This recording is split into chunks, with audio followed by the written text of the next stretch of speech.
ಪತ್ರಿಕೋದ್ಯಮ ಮಾಧ್ಯಮದ ಎಲ್ಲ ಮಿತ್ರರಿಗೆ ಜೆ.ಪಿ. ಭವನದಲ್ಲಿ ನಡೀತಾ ಇರತಕ್ಕಂಥ ಇವತ್ತಿನ ಪತ್ರಿಕಾಗೋಷ್ಠಿಯಲ್ಲಿ ಭಾಗವಹಿಸಿರ್ತಕ್ಕಂಥ ನಿಮ್ಮೆಲ್ಲರಿಗೂ ಕೂಡ ಮೊದಲನೇದಾಗಿ ಧನ್ಯವಾದಗಳನ್ನ ತಿಳಿಸ್ತಾ, ಇವತ್ತಿನ ಪತ್ರಿಕಾಗೋಷ್ಠಿಯ ಮೂಲ ಉದ್ದೇಶ ಕಾಂಗ್ರೆಸ್ನ ಪಕ್ಷ ಈ ರಾಜ್ಯದಲ್ಲಿ ಪಂಚ ಗ್ಯಾರಂಟಿಯ ಭರವಸೆಯನ್ನು ಮುಂದಿಟ್ಟು ಅಧಿಕಾರಕ್ಕೆ ಬಂದು ಈಗಾಗಲೇ 3 ವರ್ಷಕ್ಕೂ ಹೆಚ್ಚು ಅಧಿಕ ಕಾಲ ಕಳೆದಿದೆ. ಅದರಲ್ಲಿ ಪ್ರಮುಖವಾದಂಥ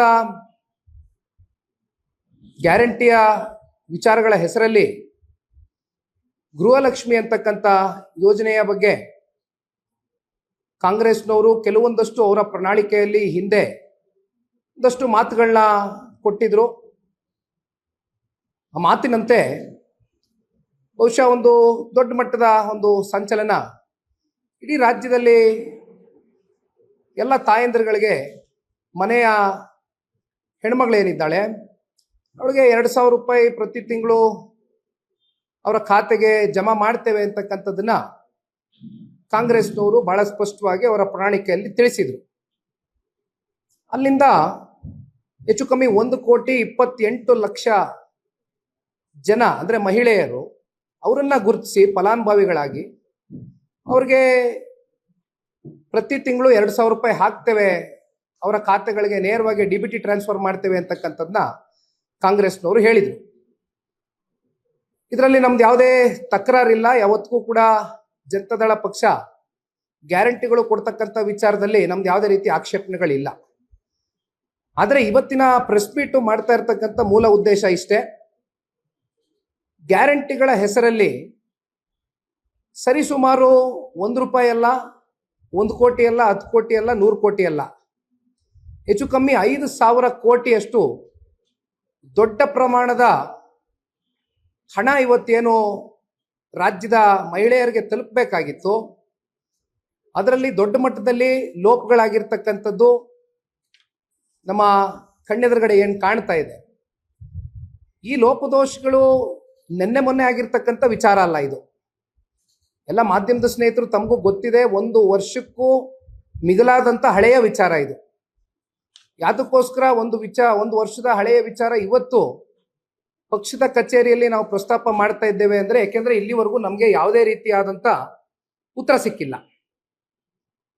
ಪ್ರಾರಂಭಿಕ ಹಂತದಲ್ಲಿ ತಾಂತ್ರಿಕವಾದಂಥ ಲೋಪದೋಷಗಳು ಆಗಿದೆ ಅಂತಕ್ಕಂಥದ್ದನ್ನ ಸರ್ಕಾರ ಮೇಲ್ನೋಟಕ್ಕೆ ವ್ಯಕ್ತಪಡಿಸಿದ್ರು ಕೂಡ ಇದರ ಆಳ ಆಗ್ರಹವನ್ನ ತಿಳಿತಾ ಹೋದ್ರೆ ಎಲ್ಲೋ ಒಂದ್ ಕಡೆ ಸರ್ಕಾರ ಮೌನಕ್ಕೆ ಶರಣಾಗಿರ್ತಕ್ಕಂಥದ್ದು.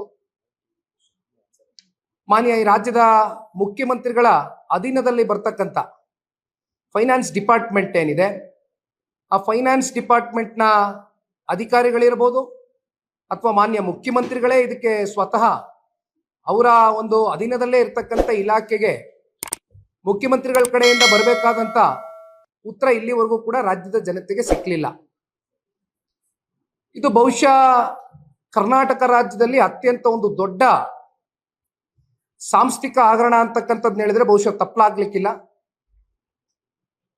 ಕಾರಣ, ನಾನು ಈಗ ತಾನೇ ಮಾತಾಡ್ಬೇಕಾದ್ರೆ ಹೇಳ್ತಾ ಇದ್ದೆ, ನಾವೆಲ್ಲ ಹಿಂದೆ ವಾಲ್ಮೀಕಿನಲ್ಲಿ ಆದಂತ ಹಗರಣದ ಬಗ್ಗೆ ಚರ್ಚೆ ಮಾಡಿದ್ವು. ಸದನದಲ್ಲಿ ಮಾನ್ಯ ಮುಖ್ಯಮಂತ್ರಿಗಳು ಸ್ವತಃ ಆ ಹಗರಣದ ಬಗ್ಗೆ ಒಪ್ಕೊಂಡಂಥದ್ದು ಕೂಡ ನೋಡಿದ್ದೀರಿ.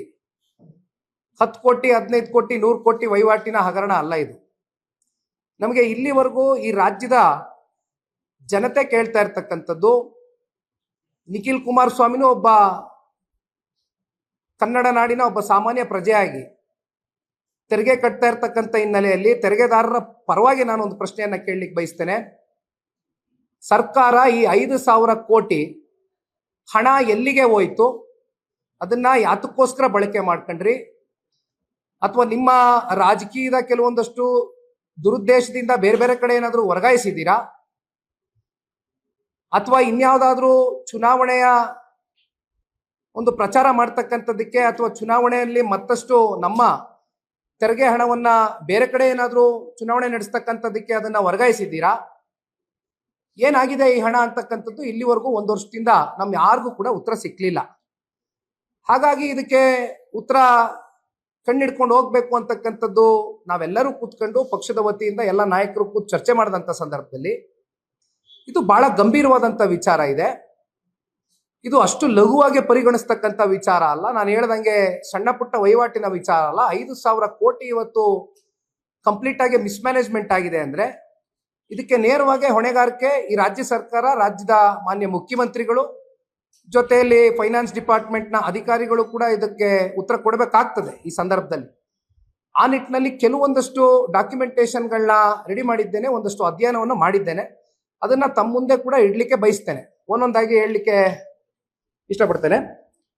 ಯೋಜನೆ ಘೋಷಣೆ ಮತ್ತು ಆರಂಭಿಕ ಸರ್ಕಾರಿ ಆದೇಶಗಳು ಅಂದ್ರೆ ಯಾವತ್ತು ಡೇಟ್ಗಳು ಮತ್ತೆ ಆರ್ಡರ್ಸ್ಗಳು ಎಲ್ಲಿಂದ ಶುರು ಆಯಿತು, ಎಲ್ಲಿಂದ ಜಾರಿ ಆಯಿತು ಈ ಒಂದು ಯೋಜನೆ ಅಂತಕ್ಕಂಥದ್ದು ಡೇಟ್ ಸಮೇತವಾಗಿ ತಿಳಿಸ್ತೇನೆ. 2023 20/05 ಅನುಮೋದನೆ ಆದೇಶ ಆಯಿತು. ಅಲ್ಲಿಂದ ಮತ್ತೆ 2023 ಅಂದ್ರೆ ಮುಂದಿನ ತಿಂಗಳು 6/6 ಅಧಿಕೃತವಾಗಿ ಜಾರಿ ಆದೇಶ ಆಯಿತು. ಮತ್ತೆ 2023 17/7 ಅನುಷ್ಠಾನದ ಮಾರ್ಗಸೂಚಿಯು ಕೂಡ ಬಂತು. ಅಲ್ಲಿಂದ ಆಗಸ್ಟ್ 30ನೇ ತಾರೀಕು 2023 ನಗದು ವಿತರಣೆ ಚಾಲನೆ ಆಯಿತು. ಇದಾದಾಗ ಮೈಸೂರಿನಲ್ಲಿ ಒಂದು ದೊಡ್ಡ ಮಟ್ಟದ ಬೃಹತ್ ಸಮಾರಂಭವನ್ನ ಮಾಡ್ತಾರೆ. ಅಂದ್ರೆ ಅಲ್ಲಿ ಮೊದಲನೇ ಕಂತನ್ನ ಬಿಡುಗಡೆ ಮಾಡ್ತಕ್ಕಂಥದ್ದಕ್ಕೆ ಗೃಹಲಕ್ಷ್ಮಿ ಯೋಜನೆಯನ್ನ ಮುಂದಿಟ್ಕೊಂಡು ಅದನ್ನು ಜಾರಿಗೊಳಿಸಿ ಆಗಸ್ಟ್ 30ನೇ ತಾರೀಕು 2023ರಲ್ಲಿ ಇದು ಮೊದಲನೇ ಕಂತು 2,000 ರೂಪಾಯಿ ಕೊಡ್ತೇವೆ ಅಂತಕ್ಕಂಥದ್ದು ಅಧಿಕೃತವಾಗಿ ಚಾಲನೆಯನ್ನ ಕೊಡ್ತಕ್ಕಂಥದ್ದು ಮೈಸೂರು ಜಿಲ್ಲೆಯಿಂದ ಪ್ರಾರಂಭ ಆಯಿತು. ಈಗ ಇಲ್ಲಿ ಪ್ರಶ್ನೆ ಇರ್ತಕ್ಕಂಥದ್ದು 2023 ಮತ್ತೆ 24ರ ಸಾಲು ಆಗಸ್ಟ್ ತಿಂಗಳಲ್ಲಿ ಶುರುವಾದಂಥದ್ದು.